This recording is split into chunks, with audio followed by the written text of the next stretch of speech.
Probably around 20 or so properties is when it, my side hustle actually surpassed my W-2 income.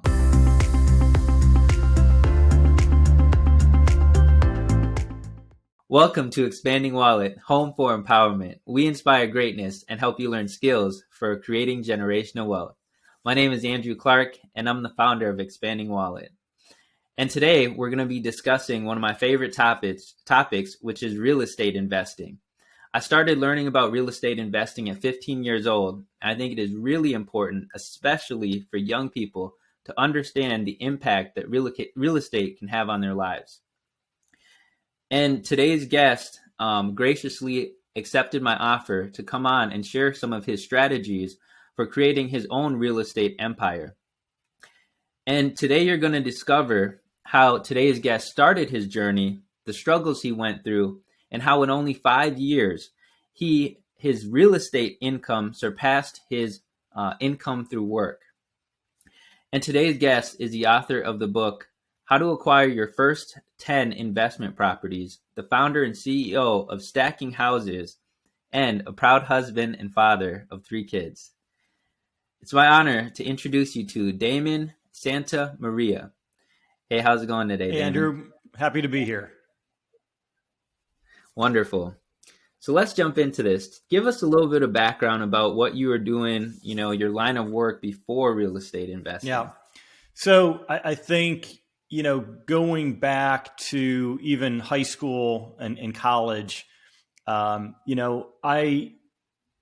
was never a great student, and I knew I was never going to be a lawyer or doctor, but I always had this desire, this obsession almost with money, with financial independence, and with entrepreneurship. And my father was an entrepreneur, had 3 businesses of his own.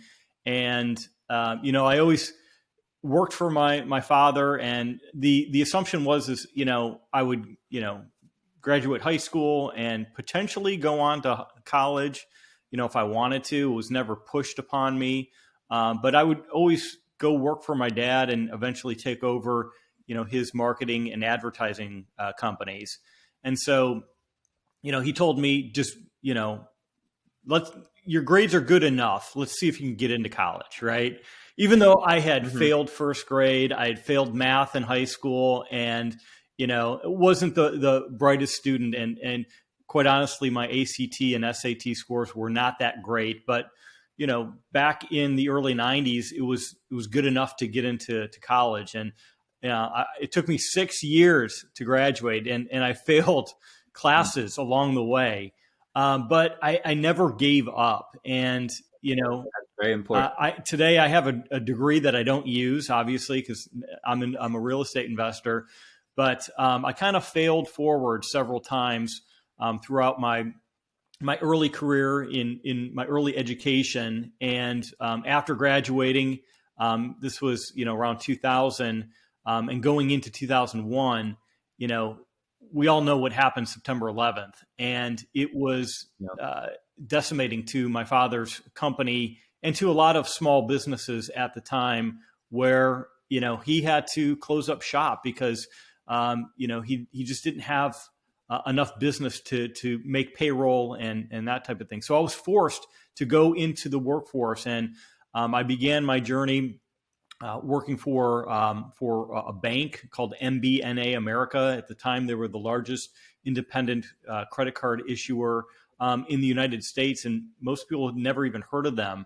And it's because they had this genius marketing program where, they would partner with the NFL and colleges and do this affinity marketing where, I grew up in Cleveland, Ohio, where I had my own Cleveland Browns credit card. And that's all I knew. I didn't know, looking on the back, that it was an MBNA card. But, I learned a lot about credit and finance. And, I did that for a number of years. And then I said to myself, this is a good job, but my goal was to always make 6 figures. And, back then, 6 figures meant a lot. It was very difficult to make, over $100,000 a year. But that was my goal because, again, I was obsessed with money.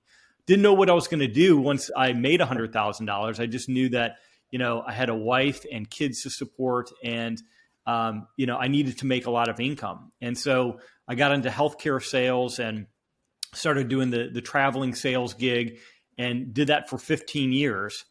And being away from the wife and kids, traveling on the road, took its toll. I mean, I eventually, made six figures and did very well, and actually sold, well over $50 million worth of products and services.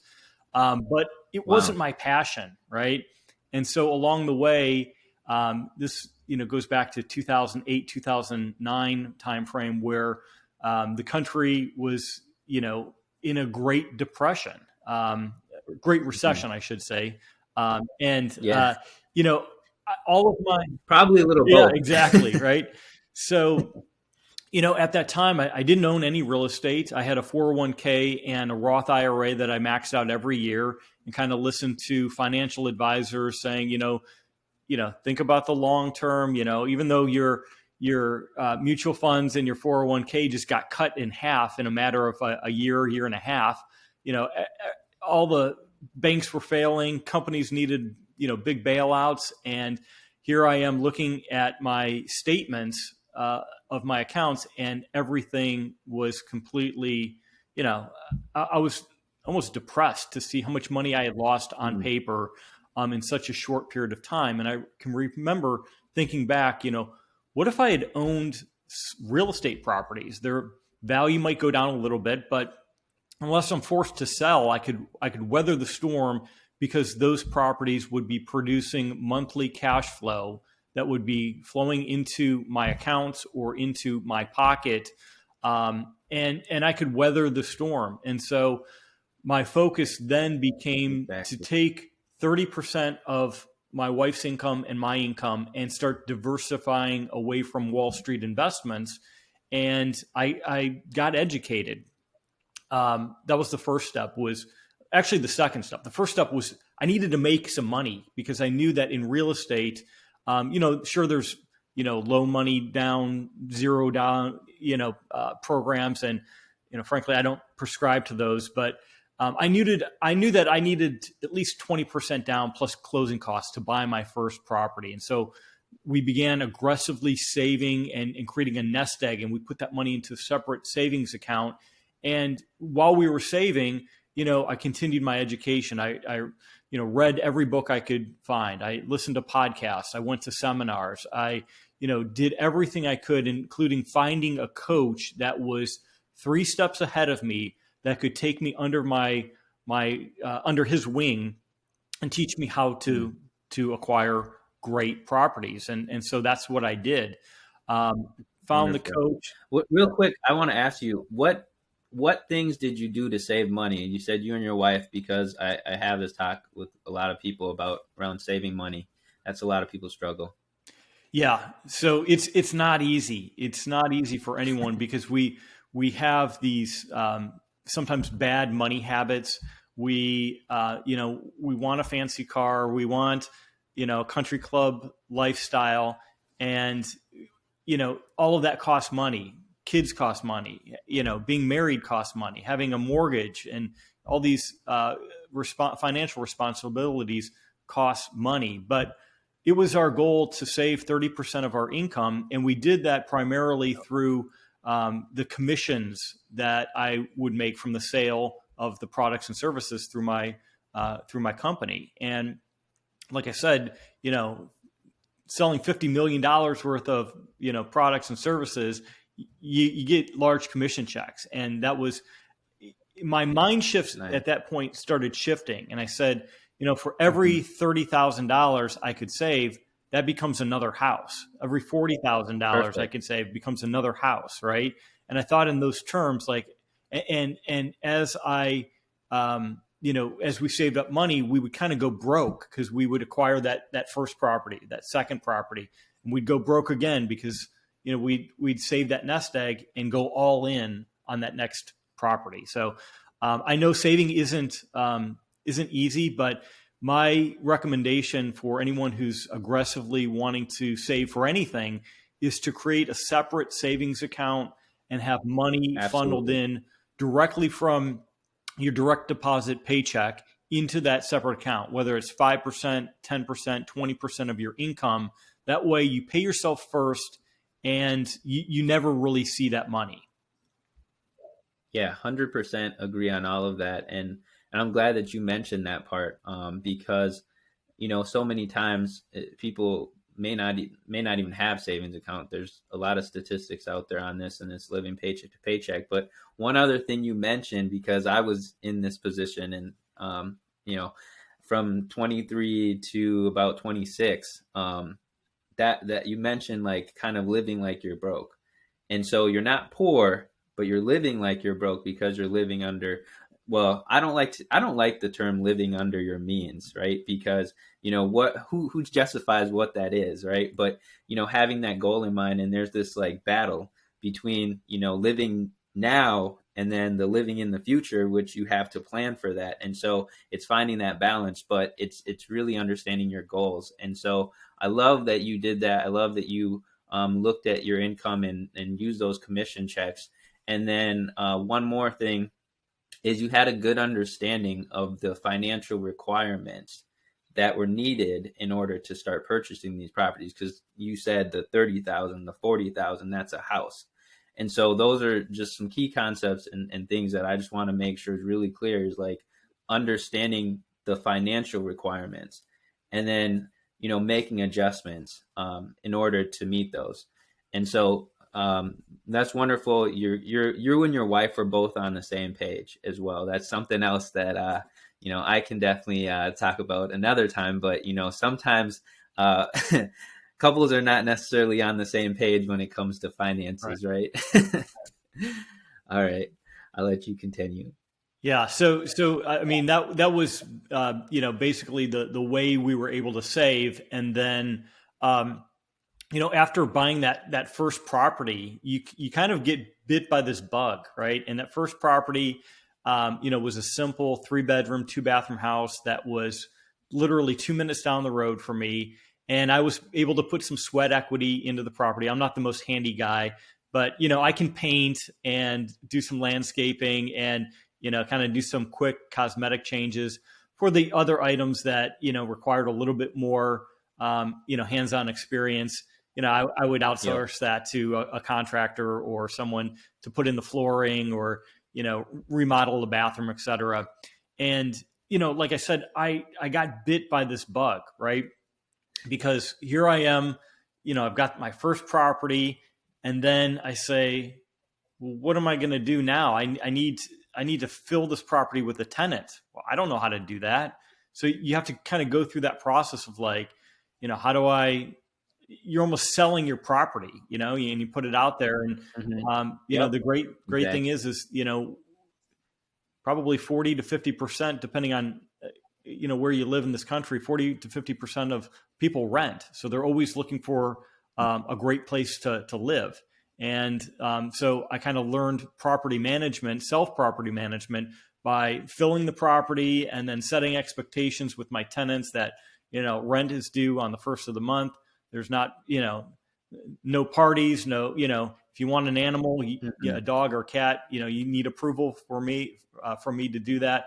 And I began collecting rent. And for that first deal, I wanted to self-manage it so that I really had some street cred when I began to expand my portfolio, because I knew that I wanted to invest where the numbers make sense. And this can kind of transition into my philosophy on how to acquire properties. I don't know if you want me to pause here and I do have a couple questions. Yeah, I want to dive a little bit deeper into that first property, because in my opinion, the first is the hardest. And then on top of that, you learn the most. And it sounds like you definitely learned a lot. So a couple questions is, and I can share some of my own experiences and why I'm particular on this, but building that team, when it comes to, especially around contractors, how did you vet and find contractors?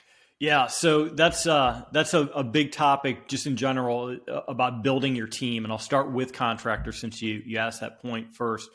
But there's the right way and there's the wrong way to do things with contractors, and you have to be very careful because there's a lot of great contractors out there, but then there's a lot of shady contractors as well. And my philosophy has always been, hey, you get paid to do the work, right? I'm not going to give you half the payment, upfront, because we know how that ends, right? Contractors will take your money and run. And, Yes. And once you start paying them before work is being done, getting them back to the job site is sometimes impossible, depending on who you're dealing with. So you have to deal with reputable contractors. For the work that I had done, putting flooring in, it was a reputable flooring company that had been in business for 40 years in my hometown, right? Mm-hmm.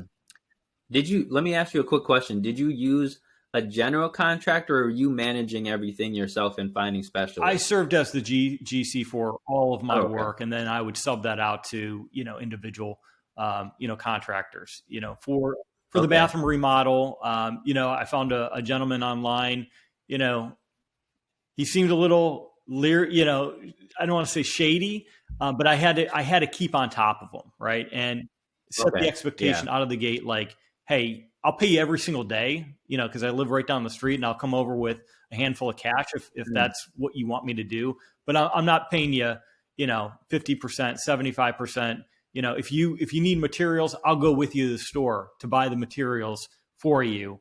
And then, we'll go back together, that type of thing. So I want to really highlight this stuff that you're talking about, because I've been burned by a contractor, a general contractor. And, this is kind of like I call it the game, is like pay 50%, pay these big upfront amounts of money, but you haven't done anything yet. And it's like, well, I don't get paid till, if I work a job, I don't get paid till the end of the week, end of the month, whatever it may be. And so it is fascinating. I can understand paying a little bit up front, but sometimes it's ridiculous how much they want up front. And what you said, I think, is really, really important to keep in mind is if you have that ability to make these more frequent payments and go to the store, yes, it does suck. It takes up time, but it really can protect you, because let's say that guy didn't do the work, and you, like you said, you had to kind of keep on him a lot. So maybe you lacked a little bit of integrity there. But the thing is the more control you have of the money, the better off you are. Because if he leaves and you paid him for 1 day's worth of work or 2 days worth of work, maybe not the end of the world. But if you're paying out 50% of the work up front and he doesn't show up, you're in trouble. And one thing I found out after my situation is it is really tough to get help to help get that money back. Oh, yeah. And so it's better, up front, you have a plan for these things. And in my opinion, honestly, it's like if someone's not doing their job and you're starting to see that early on and you're having to be on them, get rid of them. Yeah. And sometimes you think you're saving a buck here or there, but the amount of time you spend to have to stay on someone, it's better. Sometimes you just pay a little bit more for the person that does their job well and does it on time. Yeah. And the last thing I think I would mention here is number one, get references, get at least 3 references, recent references, and, make sure that they don't have the same last name as your contractor. Right. And, number 2, try to get everything in writing, even if it's a simple, 1-page handwritten letter, right, that you both agree on to. This is the amount I'm paying you. This is the time frame that we agree to. And, here's the scope of work that is expected. And you both sign off and date it. I think it just helps keep, everyone honest on both sides. Yeah. And I want to say one more thing that I learned from my experience, because you mentioned references. And yes, who are these references, right? What's their relations to the person? But what I did after my bad experience, the next remodel was just on a bathroom. And it was building a bathroom. But instead of getting just references, and I think I did get some references, but I actually said, I want to see your projects. I want to see the projects that you're working on now that are in progress. I want to see some that are about to be completed. So I literally was going to the job site when I honed in on, okay, this will probably be the guy I use, because I was like, I'm not getting burned like that again. So, this is like something that, might be, more on the drastic end, but if it's local and it's something you can go look at and you can check out their work, because there's a lot to learn when you start to do these things. And I happen to have an uncle who's lives in another country, but he is a general contractor, and he happened to be on vacation here. So I was like, hey, Unc, you want to go check this guy out? And he was like, of course. And I mean, my uncle is very particular. So he looked at their work and he was impressed. He said, and he asked a lot of questions. He said they didn't take any shortcuts. So he's like, I don't know what they're charging, but you should use them. And those are guys I used, and they did a great job. The one more thing I have to ask you before we kind of move into the other properties that came along, did you run into, because I think this is a big one for people, did you run into any emergencies where you had to call for, like, maybe a plumber or electrician? And what were those experiences like with this first rental? With the first rental, knock on wood, it was pretty hands off. I mean, there was one issue, I think, where there was a minor leak in the ceiling, and it was because the AC unit above the condensation pan was they didn't clean it out, or I didn't clean it out. No one cleaned it out. You know how you pour bleach down there and get all the gunk out, especially in the summertime. That had just overfilled, and so it was leaking. And I did have to call an AC repair guy to get up there in the attic and clean that out and fix the pan, etc. But knock on wood, there wasn't too many real emergency situations. I mean, if the AC goes out, that's pretty good. I consider, and I've had this with other properties, not necessarily on the first one, but in fact, just this past week, the AC went out at one of my other rentals, and there was a young child, a baby involved, and so that is kind of an emergency situation. I live in Houston, and with the heat and humidity in the summertime, and that AC going out, that's pretty much an emergency. So just keep on. If you're going to self-manage your properties, then you have to have your phone on. You have to be responsive, and you have to be able to rectify any situations that come up on a moment's notice. So, absolutely. And one other thing I would add to that is have those people ready. Like, you should already know, like, hey, if something plumbing related happens, right? Who am I calling, right? So you should kind of have a list, I would say, even of 2 or 3 people that you can call. Always good to do that work up front, so you're not like scrambling. And I learned that from experience as well. The reason I asked about that question is at 24, when I had my first property, major issue happened. Found out there was a leak behind the wall coming from a crack on the shower floor, and it seeped underneath behind the walls into the next room, was causing like mold. So we had to basically demolish the entire room. And then I called a plumber to deal with the shower issues, and he looks at everything and he's like, well, this piping needs to be redone. It doesn't have enough slope to go to the main drain. Long story short, he hits me with a $10,000 bill to fix everything. Luckily, one of the guys I was using, I used him more as like a handyman, but he was a former general contractor. And so he was busy at the time, but I said, hey, this guy wants like $10,000. He's like, send me a picture. I sent him a picture. He's like, I don't think that's true. And he's like, let me just swing by. And he tells me the reasons why. He's like, the distance, it's definitely enough slope. And again, this is something that I bought. Now, it was behind the walls, but the city would have had to have probably passed something like this. So I called the plumber back, explained to him what my friend, who was, the handyman guy, former general contractor, says to me. And he says, oh, yeah, I guess that makes sense. It's probably up to code then. So I'm like, this could have been $10,000, right? And at that time, I mean, $10,000, and even now, $10,000 is still a lot of money. But being 24 and kind of on that, you said you got to be broke for a while. Well, that was where I was at. So $10,000 was an extremely large amount of money at that time. So my point is, just be very careful when you get into real estate with who you're dealing with and who you're working with. Honestly, it's like bringing your car into a mechanic and you go in for one thing and it's like, well, there's 10 other things, and you really have to, you have to put trust in the people because you don't have those skills necessarily to figure that out for yourself. Yeah. And, you make a great point in kind of having that the roster of professionals sitting behind the scenes. So when that emergency does come up, and it may be contractors, it may be real estate agents, it may be a CPA or an attorney or, whoever else on your team, even a home inspector, right?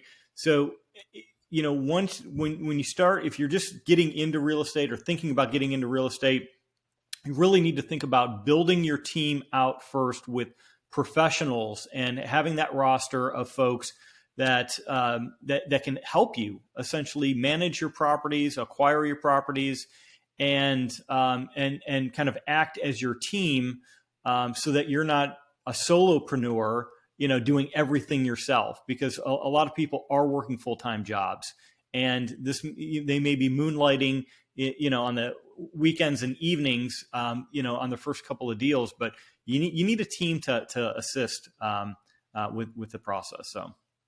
Yeah, absolutely. And I was like you actually, because I was traveling as a consultant. I traveled a lot, probably 300 flights by the age of over 300 flights by the age of 30. So having that team and having, I had a few people, but I realized I needed more depth once that plumbing issue happened. I needed to have, plumbers and electricians that I could trust. So great point.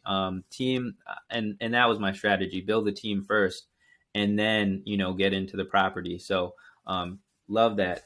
So now let's jump into, all right, now what happens now for the second property? So my coach, who I mentioned kind of before, he didn't know he was my coach at the time.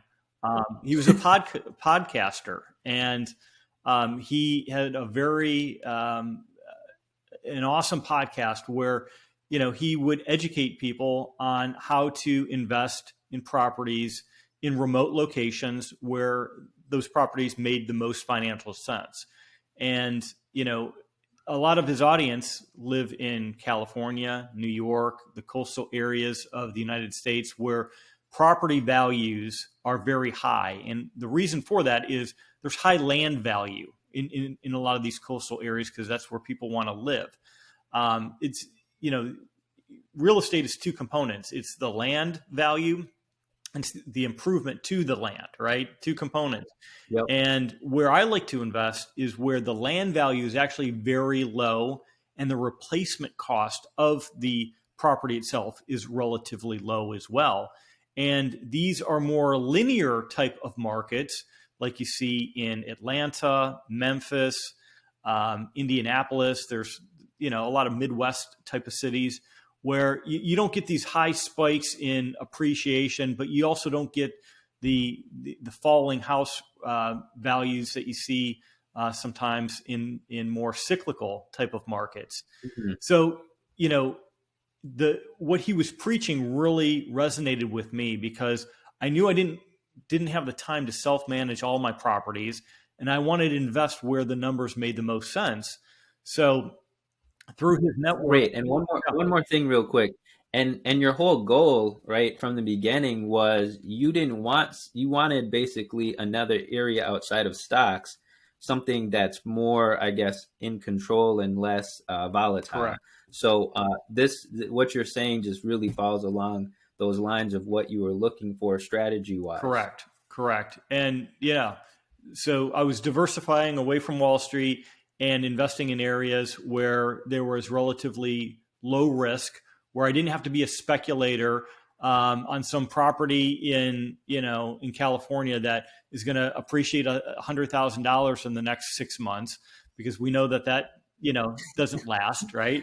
And you can get burned that way. That so I would rather invest in markets where the appreciation is the icing on the cake, but I invest for cash flow, and that's what these markets are really known for is monthly cash flow.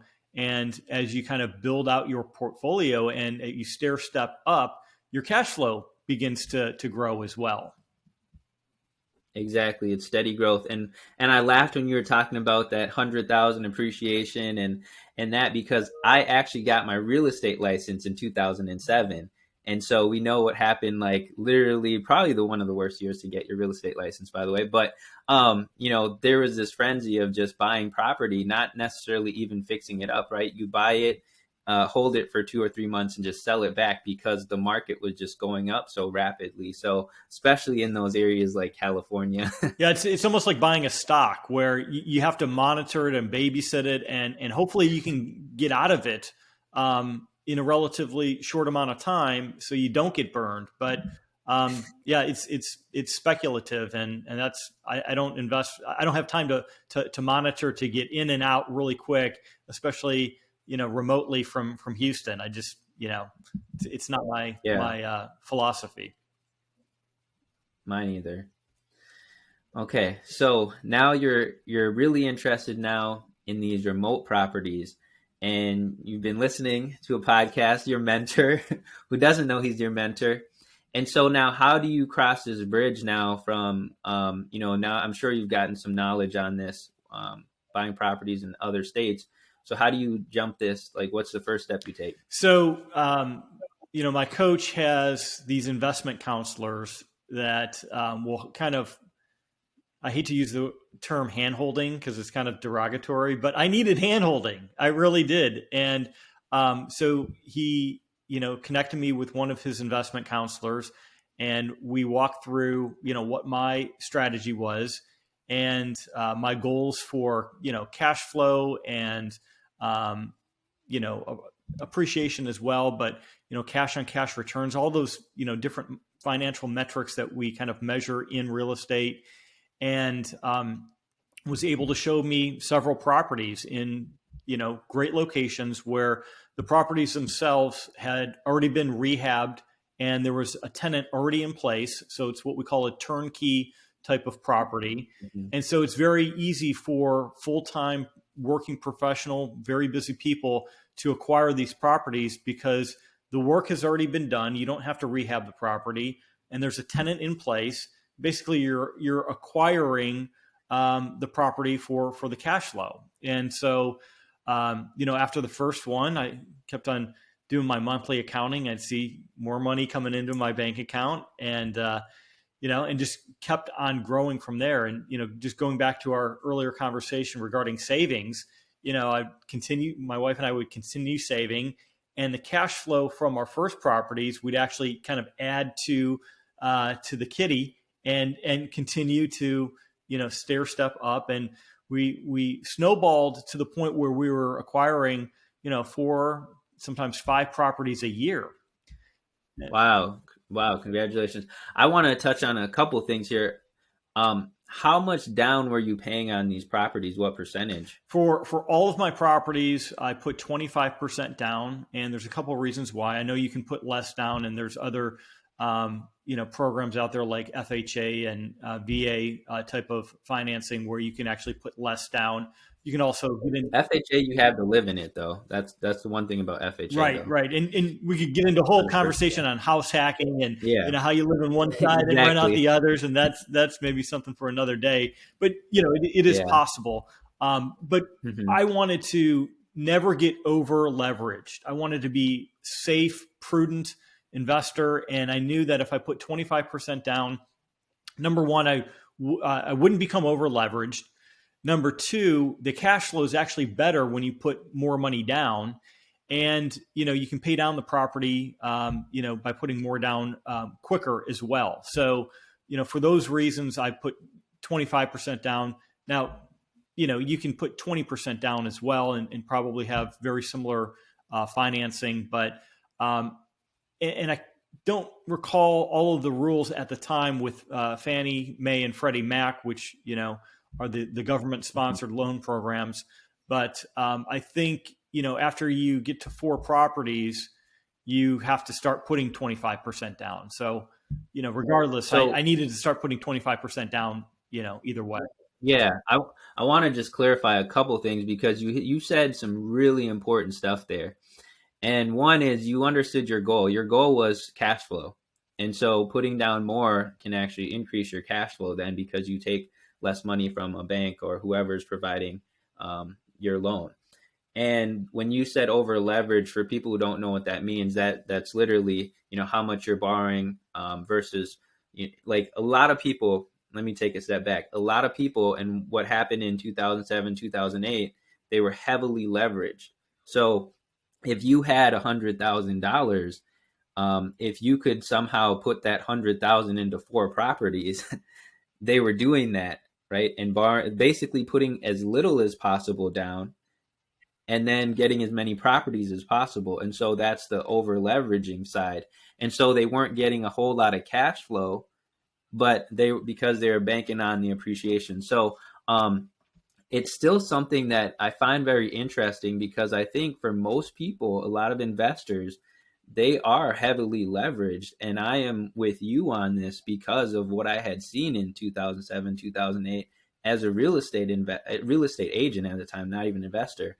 And so I am with you on, work your numbers, make sure there's good cash flow, appreciation, no appreciation. Honestly, when you have the right cash flow, that's, to me, is most important, and don't be over leveraged. So definitely love that you brought that up. So I just wanted to highlight that for a second for everyone. Yeah, definitely. One of my favorite movies is The Big Short, and it kind of highlights what was going on globally at the time and what led to the Great Recession. But yeah, so I just wanted to be very prudent in safe in my investments, because it can be scary, especially at first. And like I said, as we stair stepped, and the other important piece to note here is my wife makes good income, and she was able to qualify for loans as well.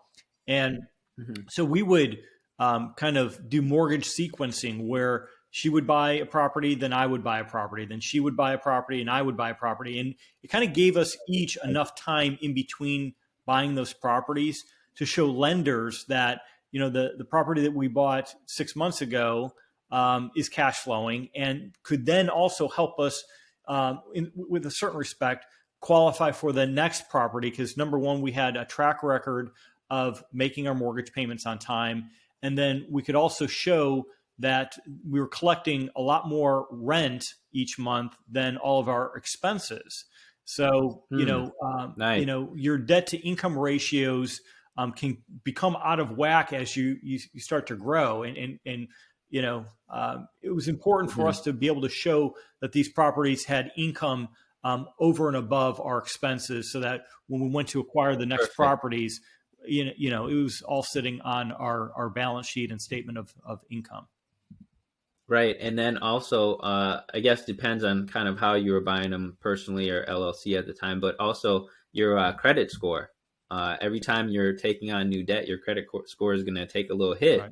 So I thought that was actually a great point, that you were bouncing between each other, because you take a hit, okay, your next property your wife buys, so yours credit's kind of building back up as you're making payments. So that's actually brilliant, because the higher your credit score, typically the better interest rate you're going to get. So you also are probably saving some money that way too. Absolutely. And we both have stellar credit, and the number one thing that affects your credit score is just making your payments on time.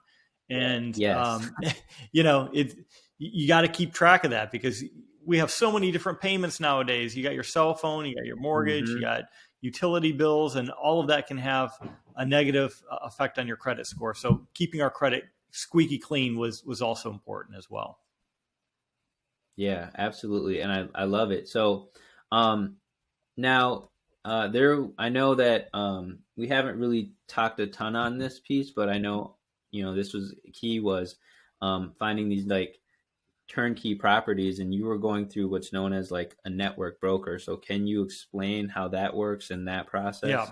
So there's the network broker that kind of sits on top, and this network broker, who is also my coach, has relationships with all these local turnkey providers in all of these different, markets that I mentioned before: Memphis, Atlanta, various different places, Indianapolis, all throughout the United States, right? And so these local, area companies are the ones that they go to, the county auction. They put out the yellow bandit signs, we buy ugly houses, et cetera. They acquire the properties, they rehab the properties, and then they place the tenant, right? And so the network broker kind of aggregates all of these different relationships that he has with all these different markets throughout the United States. And so basically, on his website, he has, a list of, hundreds of different properties. And now that list is much shorter because of the market we're in today. But, at the time, 5, 6, 7 years ago, I literally had hundreds of properties that I could choose from, and I could kind of filter each city on, cash flow, total returns, the price, the type of property. Is it an A, B, C, D property? So that you can kind of tailor your search based off your own investment philosophy. And so working with my investment counselor and going through this philosophy, I could just kind of stack rank all the properties that made the most sense. And then I would do my own financial pro forma on the cash flow and my expenses. And, I of course pick the best properties, and you only have to pick one at a time. It's not like you have to pick 20, right? So you pick one at a time. Let me ask you one more thing. Did they ever run, I'm assuming they did they ever kind of run the numbers for you and say, okay, based on the rental income that you can collect and your potential payments, your return on investment is going to look like X? Correct. Yeah. So they built that out. They did a lot of the legwork for me. But then, there's certain things and as I became a smarter investor, I said, insurance is not that much, or is actually more than what they're putting on the pro forma, or, the taxes. I better double check the taxes with the county website to make sure, the maintenance percentage that they're putting in this, 3% should actually be 8%. So I became a smarter investor as I began to build my portfolio, and I fine-tuned my pro forma so that it was more realistic to real life versus what they're just putting in there as standard percentages. Absolutely. And I asked that question because not that I have bought through network brokers, but I have been parts of groups where I've seen those and I've looked at the numbers and I'm like, those just look way off. So I wanted to see if your experience was the same. So it sounds like it is. So always do your due diligence, regardless of if the deal looks good before you close. Correct. So good point. Yeah. So I really love that. And the network broker, if you can find a good one, and then there was something too, is let's say now they do the legwork of having the property management company in place and the team that you might need, I guess, in case things break, because that would be through the property management team. But if things don't go well with the property management team, what does the network broker do? Are you all on your own? Yeah. So great question. And, 95% of the time, things are copacetic with the property manager, but there are some situations where you can get into where, they spent more on replacing the carpet than they should have, type of thing, right? Or this maintenance piece over here, it doesn't cost, $300 for, a piece of sheetrock, that type of thing. So you definitely want to monitor your monthly reports. And if things come up, you definitely want to proactively go back to your property manager and have that conversation. Now, if you get into a situation where, you just can't come to terms on whatever it is you're disagreeing on, there has been times where I've gone back to the network broker and said, look, I don't know if other clients are having the same issue with this property manager, but here's what I'm seeing. Here's where we're having a roadblock. Can you potentially intervene? And each and every time they have intervened and we've resolved the issue. And so sometimes they act as an independent, unbiased mediator in the situation, and they play referee. And they always do what's fair, because I'm their client, and the turnkey providers are also their clients. So they want to make both parties happy. Yeah, that's great. I really like that business model, and I love that. I love that you're an investor who actually looks through his investments very thoroughly and analyzes things a lot. Because I know that when you're dealing with property management companies, there's a lot of things that, yes, they can definitely get a lot of money from you if you're not being very careful and looking over things. So wonderful. And then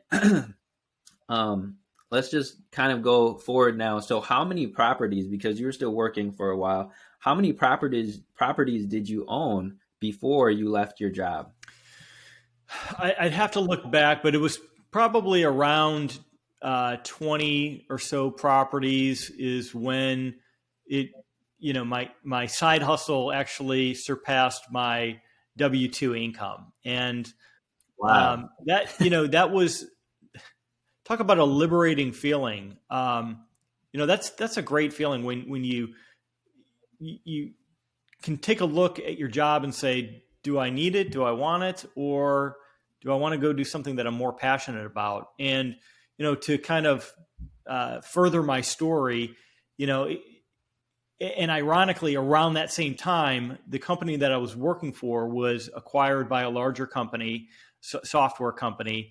And, at first our CEO said, "Oh, don't worry, things are going to be fine. We're not getting rid of anyone." And I had been through several of these, mergers and acquisitions in the past, so I didn't really think anything of it. And then when I started looking at the other team, they had a sales rep in Texas, and I said, "Wait a minute here. We're both of us aren't going to survive. They don't need two sales reps in Texas, right?" And so, of course, because they acquired us, and that sales rep had been there for a number of years, they made the decision to cut my position. And so I got the call from HR and my boss. And, at the time, I kind of knew something was up. And as soon as I got on the call, I knew what was happening. And what's funny is they were very apologetic, almost sad. And it was right around the holidays. And I just looked back and I smiled and I said, "Not a problem at all." And they didn't know, right? It wasn't that I was going to my boss and say, "Yeah, I've got all these properties and, I'm making more off my real estate than what you're paying me."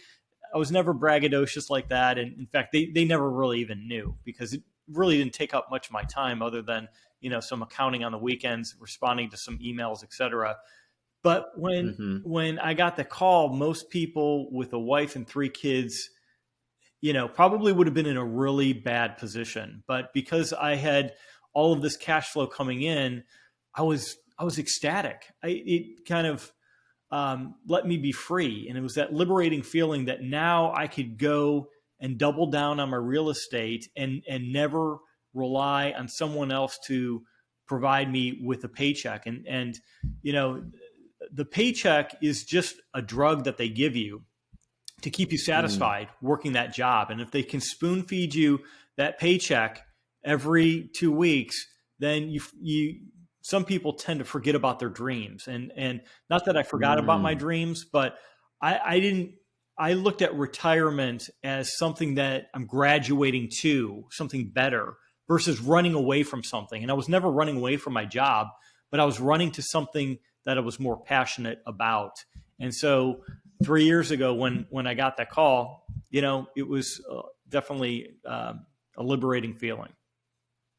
Wow, well said, well said. I love that story too, and this kind of goes back to the point I was making is, living now versus planning for your future. And so you definitely have to have that balance. And you had already been planning, and not necessarily like you said that you were trying to run away, but you really didn't have much of a choice when they laid you off. And so you were well prepared, and you had built a good foundation for yourself to take off. Definitely. So love that. Let me ask you one final question here. Okay.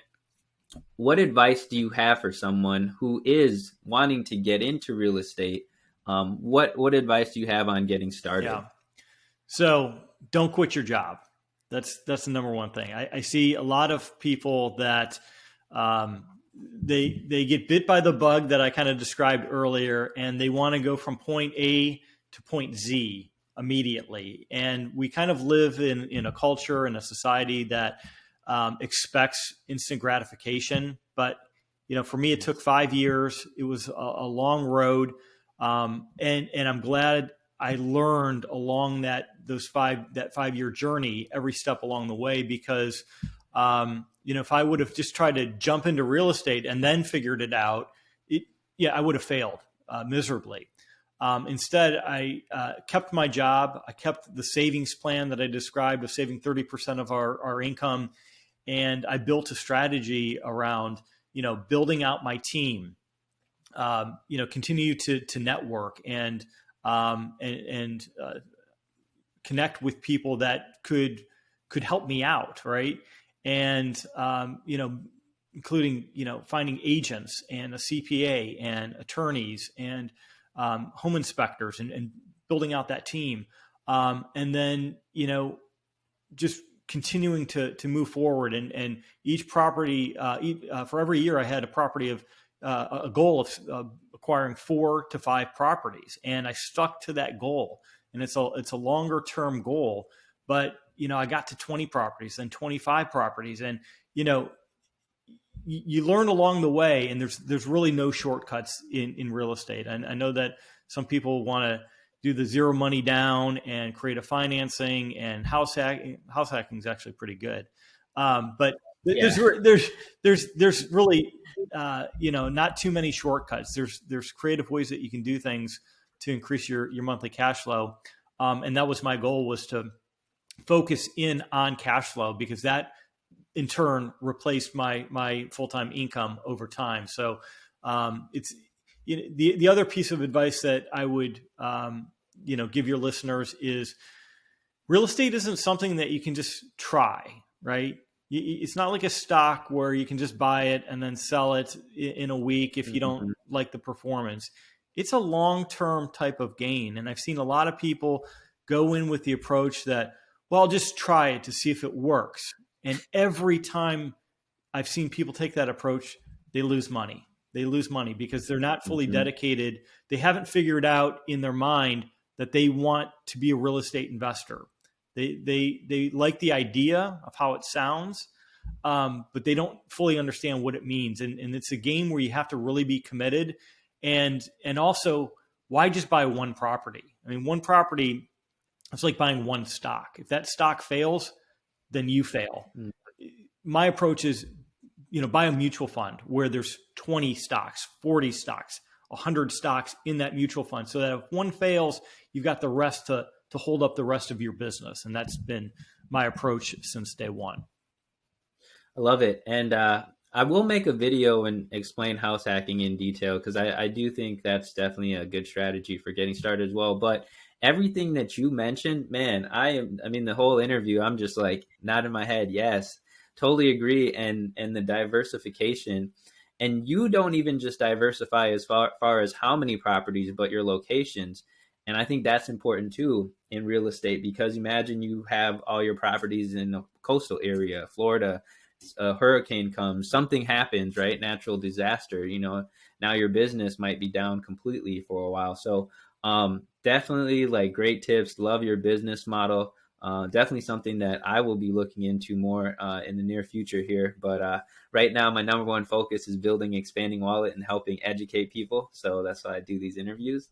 And I want to just have you briefly speak on, you have a course on this very topic and how you get into this. So can you tell us a little bit about your course? Yeah, definitely. So, when I went full time in real estate, and I continued my obsession, right?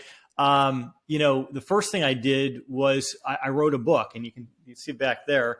And you mentioned at the beginning of the course, so I appreciate the plug. It's, how to acquire your first 10 investment properties. And the reason I chose 10 was because that's what Fannie Mae and Freddie Mac allow you to do before you need to find other type of financing. And as I also mentioned, why just buy one property when you can buy 10 properties, et cetera. So that I wrote the book. It was on the New York Times worst selling book list. I'm joking, of course. But I said, the book is interesting, and there'll be a handful of people that read it, and I've gotten some good feedback from it, but it wasn't a step-by-step action guide to hold you accountable for those steps that you need to take in your real estate journey. And so my business partner, his name is Jim. Him and I collaborated, and his focus has always been on the rehab side, and he's got some other areas in student housing and flips that he does, that he kind of brings to the course. So between the two of us, we have it's an 8-week long master level course that is self-guided, and your students can check that out. We have a free training at stackinghouses.com. There's a free training on the top. There's also my blog. You can get a free copy of my book by going out to stackinghouses.com as well. And of course, you can sign up for our online course as well. Yeah, that sounds great. I wanted to ask you, because I know you said master level course, but what experience would someone have to have? Would they have to be beginner, intermediate, some experience, no experience? Yeah, it's really designed for beginners, and the reason we call it a master level class is because it's designed for beginners, but then we take you all the way up to basically where we're at today, and we take you through all of the lessons of getting financially educated, building your team out, how to acquire your first property, how to manage property management is such a big part of real estate. How do you manage your properties? How do you do rehabs and the tenant turn process? Partnering with other like-minded investors within the community that we've built inside of Stacking Houses is also a key feature. Nice. So we really have thought of everything inside the course. And then what we also do is we wrap some one-on-one coaching so that newer investors that kind of need some assistance at any step along the phase can reach out to Jim or myself and get one-on-one personalized support as well. Here's the book right here. Tons of information. I skimmed through the book. I haven't yet read it, but I skimmed through it, and I did want to actually say I did like how you included pictures and details of the properties. And it was definitely interesting because you did hit on some of those points about, property value versus cash flow. So some property values went down, but the cash flow was still there. So I mean, personally, just looking through it, I think that you had a good amount of details in that book as well. And my goal from day one has always been full transparency. So you'll see exactly which properties I own, what I bought them for, what they're cash flowing, et cetera. I've always been full transparency.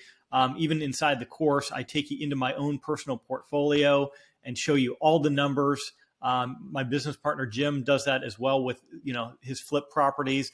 And I think the numbers tend to get people excited.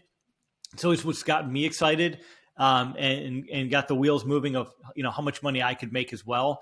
So we're always shooting to be as transparent as possible. Yeah, absolutely. I love it. And I mean, that's really what helps people is when they can actually see the numbers and things will really start to click and make sense. The last thing I want to do is I just want to thank you for, coming on and sharing with the Expanding Wallet community. And for that, I've got an Expanding Wallet shirt for you. Awesome. So yeah, really appreciate it. And then I will put everything in the description below as far as how to contact you. But real quick, just in case, someone is driving or whatever and they want to remember it, how can they connect with you guys? So our handle, I'm not too good with the social media part. My business partner handles all of that for the most part, but we're at the House Stackers on Twitter, on Instagram and on Facebook. We have a YouTube channel as well that we do some additional, learning on. And, for more information, it's just stackinghouses.com. Perfect. I'll put all that down there. And I'll also include a link for your book as well, so people can find all those.